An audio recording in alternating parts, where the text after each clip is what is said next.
Yellow Wolf.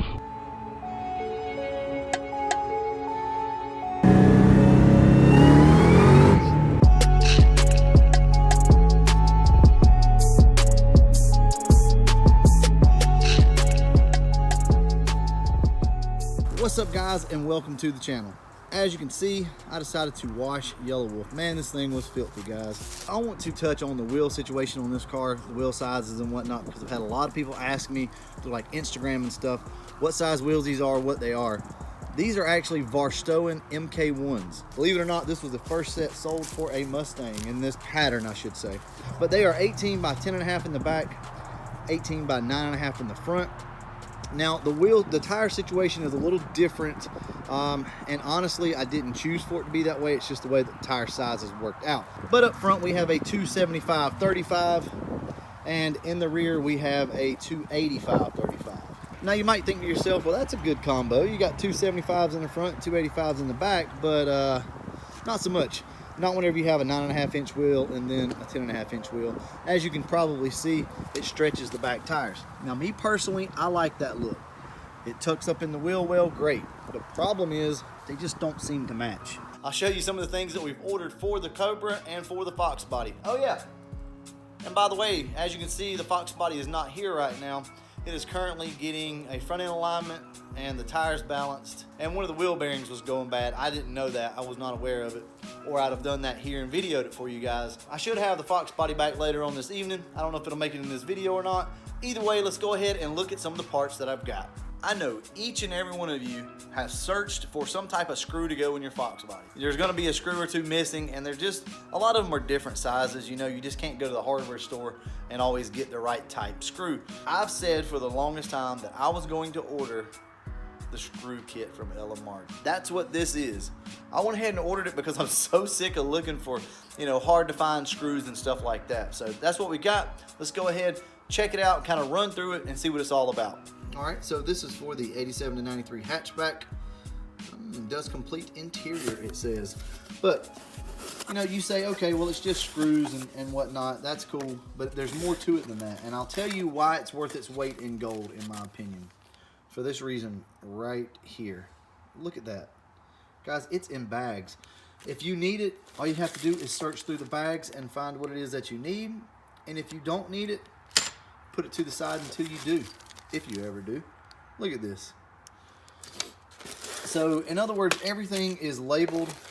I'm excited about this. It's kind of expensive, but I'll tell you why it's expensive, in my personal opinion. This is expensive because of convenience. Because somebody took the time to package all of this stuff up. Look at that. Sun visor clip. That's crazy. And you see how they have all the factory like little washers or anything else that would have come with these. And these right here are probably the ones that get lost the most. This is for the quarter panel cover. And you guys know these things are all different lengths and different sizes, so that's really cool. So anyway, so inside of this box is my evaporator core. So that needs to be replaced. Picked that up from LMR. This was actually out of stock not too long ago, but luckily I got this thing back in stock, and just in the nick of time because I have to have all this stuff done because summer is right around the corner. So these are all the hoses. Oh yeah, and this is the flow restrictor. This will keep your heater core alive a lot longer, so if you guys don't know about that, make sure that you pick up the flow restrictor. It's worth it. All right, so over here is just the heater core. I'm not gonna open it up. It's a heater core. You guys know what they look like. So that's for the Fox body, evaporator core, heater core, and all the nuts and bolts and screws and stuff for the Fox body. And over here, this is what we've been needing, guys. This is for Yellow Wolf. This is a lower Metco ring pulley. As you guys know, I have a Kenny bell on my car, and it is extremely hard to find a upper pulley for this thing. Kenny Bell's website is really hard to navigate. So I just, you know, I got tired of looking. And I was like, all right, I'll tell you what, I already have a Metco lower on the car. Let's see if we can go down to a 6.55. So basically a 6.5 inch pulley. So by me going down to a 6.5, I should lose, it's gonna vary, but somewhere between 2 and 4 pounds of boost. So this will go on the bottom of my car. You cannot put these on just a stock Cobra. So if you're trying to up or lower your boost, from the bottom ring pulley, from the crank pulley. You can't do this unless you buy the Metco kit. I'll show you guys that here in a picture. So once you have that kit, then you can order these rings and just pop them on and off and change your boost. Or you can change the upper pulley on the supercharger and also change your boost that way. Like I said, that's what I wanted to do to start with, but honestly, I just couldn't find one anywhere. And they're outrageous whenever you finally do find one. I think this is a 3.25 pulley, and I need like a 3.5 or maybe like a 3 3/4. Those things are really hard to find. Plus, you have to have the pulley puller to do that. Down here, as you can see, the bolt's right there. I can actually take that off and change my boost. So it's pretty simple. I'll just have to figure out the calculations on the belt, on a string, do something like that. Try to figure out what length belt I'm gonna need. But hopefully here pretty soon, guys, we will have Yellow Wolf back on the road. I've still got to change the plugs out in it. I've not done that yet. So hopefully I can get that taken care of here pretty soon. Problem I'm running into is my days off. So this has been really hard for me adjusting to this new schedule. I don't have a lot of time. Plus we've got Andrew's car that we're working on. He should be back over with that pretty soon. I don't know, guys, we'll see what we can do, but I just want to let you know that we do have a few parts in. We're going to start on Yellow Wolf here, I don't know, maybe tonight or tomorrow. So if we start on it tonight, I'll try to include a little bit of that footage for you guys. If not, I'll save it and you'll see it in the next video. All right, guys, so real quick, I decided to go ahead and start pulling the plugs out of the car, look at them, see what they look like. I'll probably go to the auto parts tonight and pick up some new plugs, stick in this thing, because as you guys know, we have had some issue with this. To me, it acts like it's trying to blow the spark out, but it could be a fuel issue. It could be a couple other different things. The best place and the easiest place to start is right here on the spark plugs. So that's what we're gonna do. Also, I get to try out my new Milwaukee again. As you guys know, in the video with Zach's car, with the black Eaton car, I told you guys I bought myself this. Now, look, guys, you got to get one of these. This thing's ridiculous. And it's even awesome with the small little 2 amp hour battery or whatever it is that comes with it. These are some awesome little tools. You guys have seen me use this other little polisher and sander many times, but this is the newest edition. If you guys would like this, I'll put a link down below. You know, they have the fuel and the non-fuel version. The fuel is brushless and has a little more power, but both of them are really good. All right, guys, here we go. I'm not very good at reading plugs, guys, so I know some of you out there are. So what does this look like to you? I'm gonna go ahead, probably go get some spark plugs for this thing. I'm gonna change them out, re-gap them, and then I'll change the oil in the car. And what we'll do is we'll drive down the road and see if it changes anything. Hopefully it does. Hopefully it makes everything better, and we can get this nasty E85 out of here, go back to some actual gas in the car, and I think we will be okay. I'm gonna go ahead, there's not much to show you guys here. I'm gonna go ahead and pull all these out. I have to take all that mammoth crap off over here. I will talk about that real quick. So for any of you guys that don't know, everything comes out on this side now with a stock supercharger and every other supercharger out there. All of this intake system come out on this side. It is in the way of everything. So all this stuff has to come off so that I can get down here and change these spark plugs out. Who would have thought the passenger side is now the easy side? So I'm gonna go ahead, get started pulling this stuff apart, and I will show you my findings. So real quick, I wanna give you an update.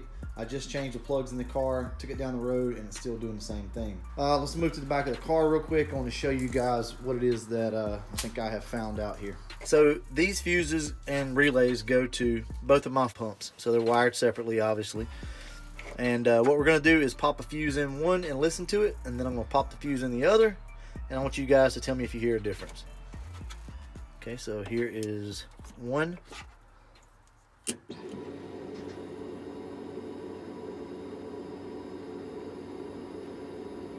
Okay, and here is the other. Without a doubt, one of those pumps is cavitating. So probably tomorrow I'll go ahead and drop this tank, see if there's anything that I can see. Something's not right back there, and I can almost bet that that's part of the problem with this thing running lean. All right, guys, cross your fingers. Hopefully tomorrow or maybe later tonight, I'll go ahead and pull this thing down and we'll get it running. So I have the gas tank out of the car, and this is what I found. See that? Yeah, absolutely nothing. That's right. I found nothing wrong that I could see visually. Everything looks good. All right, guys, I'll go ahead and get this thing installed and I'll let you know what happens.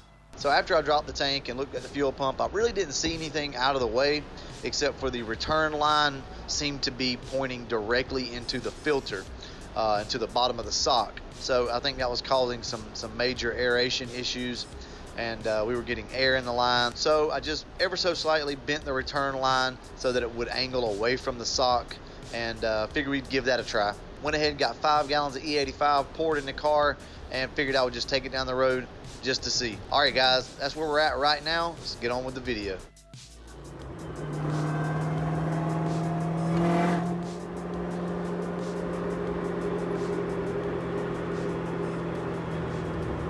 All right, guys, I'll go ahead and show you third gear real quick. Like, I'm not gonna be able to hold it because I'm having to hold the phone, but I'll show you guys.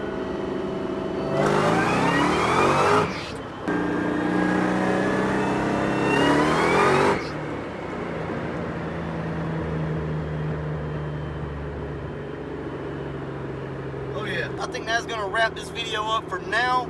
Car's running great. It's just a low fuel issue. This thing's gonna have to stay full until I can figure something else out. It's a beautiful day. The car's running good. All hail the Terminator. And as always, thanks for watching.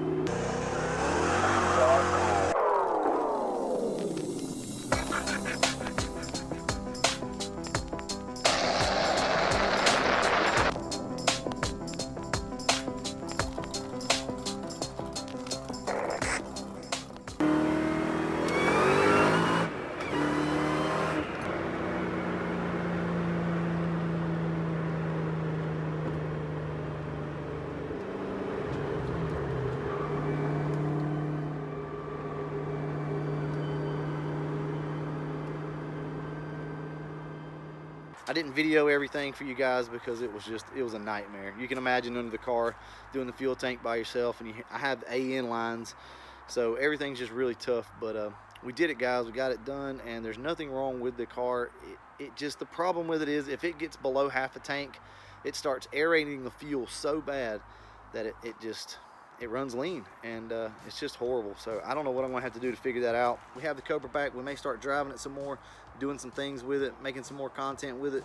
I'm still undecided whether I'm gonna keep it or not, but hey, you don't ever know. For the final time, this is going to end this video. I'll get back with you guys here pretty soon. My schedule's gonna be kind of messed up for a little while, so the videos, I don't know when we're gonna come out with one.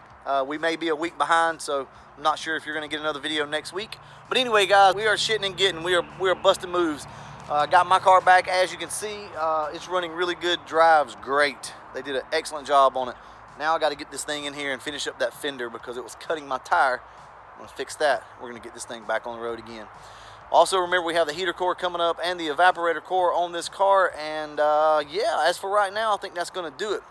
Well, all right, guys, I'm gonna go ahead and end this video. And as always, thanks for watching.